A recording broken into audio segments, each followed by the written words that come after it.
后来，昨咱国内是增加16例确诊的病例，环保署长张子敬来证实，昨公布的第161例确诊的病例，都是环保署的员工。3月初3参加埃及的旅游团，但是事先无报备，回国了后，3月13搁到环保署去上班，最后确诊。甲伊接触的4个员工已经来隔离了。 穿粉色外套这位就是防疫医师陈明武，临时出现伫立法院维权委员会，被环保署长张子敬立委包围咧，表情震荡。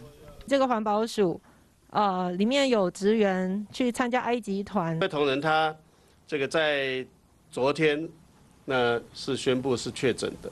环保署长讲出确诊这2字，后者立委咧拢赶紧把嘴罨挂起来。环保署长临时开一个小型记者会。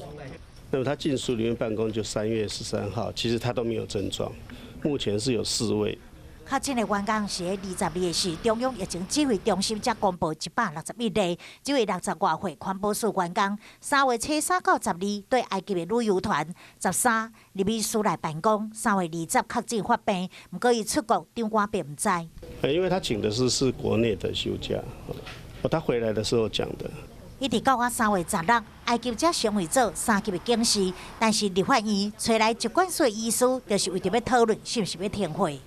个案他跟这个职场的同事互动是很少的，那也不会跟其他楼层的人接触。